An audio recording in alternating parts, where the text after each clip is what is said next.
Maituturing ang ika-15 at ika-16 na taon sa Europe na panahon ng pag-eksperimento at kasiglahan.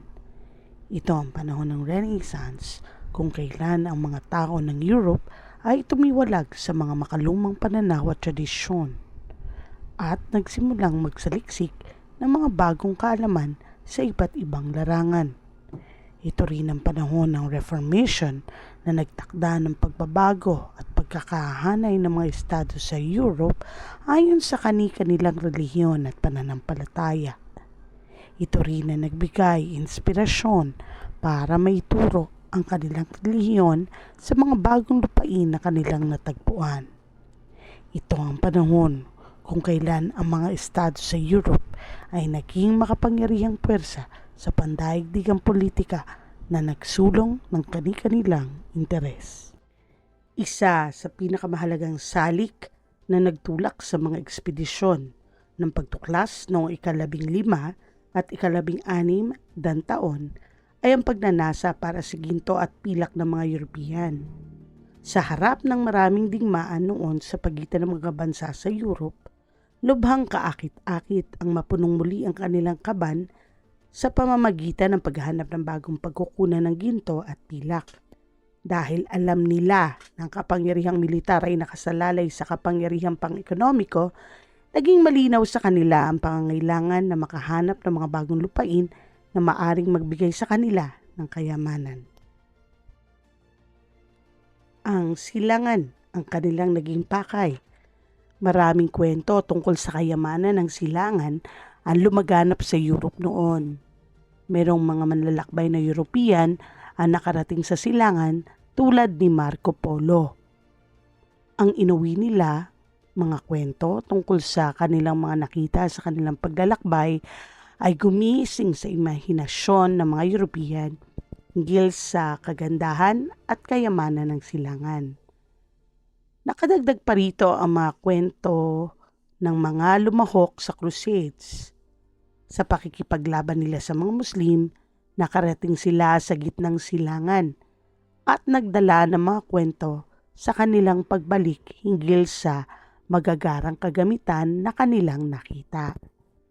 Inalarawan nila ang mga diamante at mamahaling mga bato na ginamit na palamuti sa turban ng mga sultan at kalip. Ang magagarang mga palasyo at mariwasang kagamitan dito na naging bahagi ng karangyaan na karaniwang iniugnay sa silangan. Ang kwento ng El Dorado ay nakabighani sa imahinasyon ng mga European. Tungkol ito sa isang hari na nagsasabing naliligo sa isang ilog na ginto.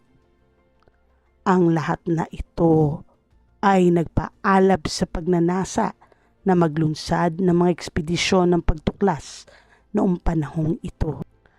Ang pangangailangan para sa mga sangkap na pampalasa at mga marangyang kagamitan mula sa silangan ay isa ring mahalagang salik na nagtulak sa mga European na maglayag sa ibayong dagat at harapin ang anumang pagsubok na kaakibat ng ganitong paglalakbay.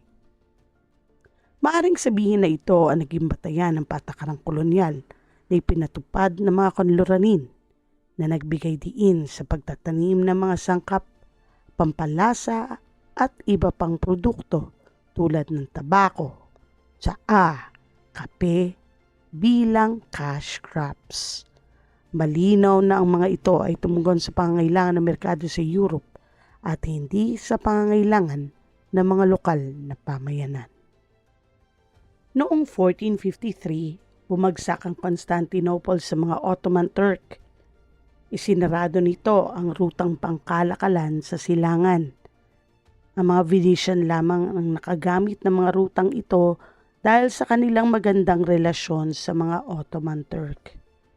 Dahil dito, nakontrol nila ang kalakal sa silangan. Ang Venice ay naging isa sa pinakamayamang syudad sa buong Europe noon.